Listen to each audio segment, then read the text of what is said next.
Shalom, selamat pagi.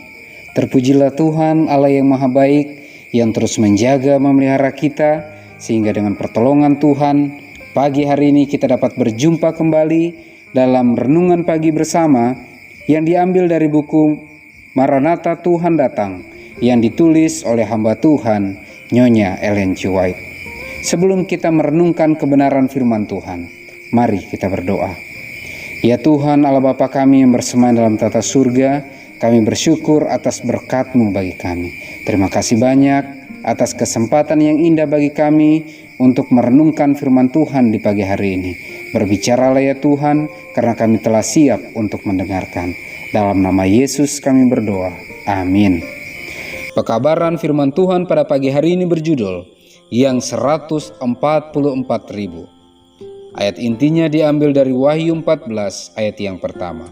Dan aku melihat sesungguhnya anak domba berdiri di bukit Sion dan bersama-sama dengan dia 144.000 orang, dan di dahi mereka tertulis namanya dan nama Bapanya. Keterangannya, di atas laut hablur di hadapan tata itu, yaitu laut kaca yang bagaikan bercampur dengan api, sangat gemerlapan dengan kemuliaan Allah, berkumpullah rombongan orang yang telah mengalahkan binatang itu dan patungnya dan bilangan namanya. Mereka berdiri dengan anak domba di bukit Sion sambil memegang kecapi Allah.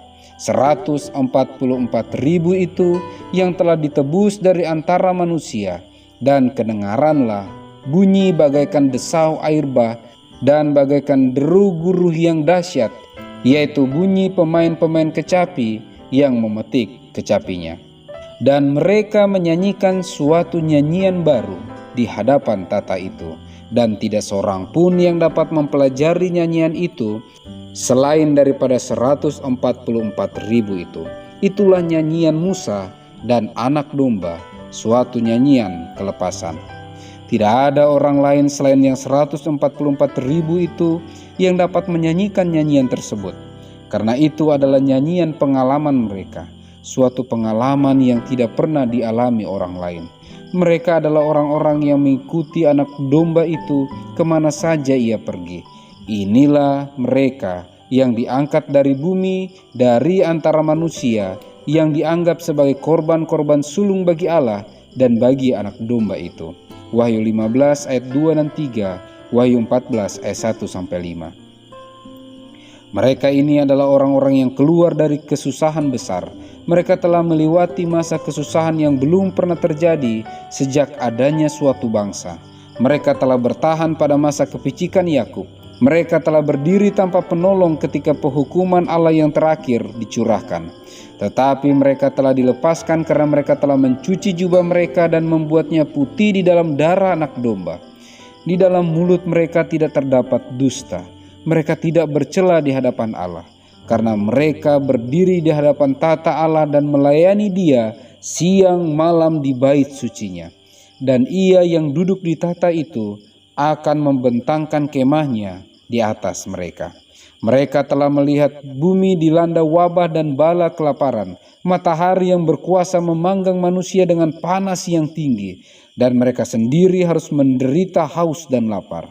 Tetapi mereka tidak akan menderita lapar dan dahaga lagi, dan matahari atau panas terik tidak akan menimpa mereka lagi.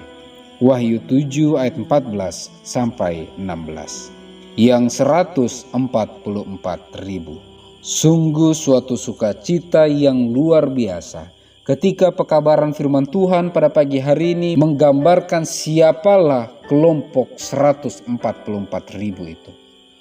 Oh, sungguh suatu sukacita yang luar biasa jika dengan seizin Tuhan ada dari antara kita yang akan termasuk dalam golongan itu, di mana orang-orang yang termasuk dalam golongan itu, dalam kelompok 144.000 itu adalah orang-orang yang telah mengikuti kemana saja anak domba itu pergi, yang telah melewati kesesakan besar kesusahan Yakub, dan telah mengalami penderitaan yang sungguh luar biasa besar yang manusia pernah miliki.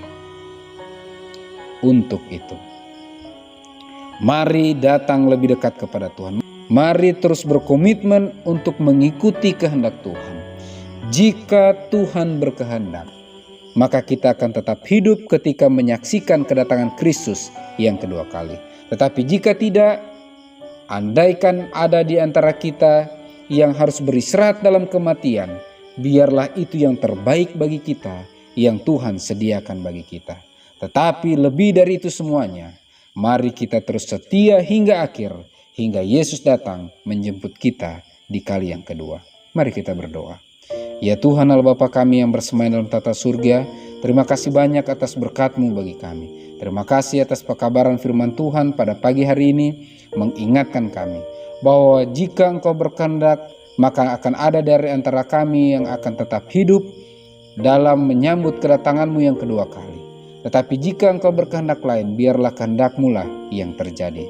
Tetapi bantu kami ya Tuhan untuk terus setia kepadamu, terus mengikuti kehendak-kehendak-Mu, dan terus menjadi pelaku-pelaku firman, hingga Maranatha Engkau menjemput kami. Terpujilah nama-Mu ya Tuhan, dalam nama Yesus kami berdoa. Amin. Maranatha, Tuhan datang, Tuhan Yesus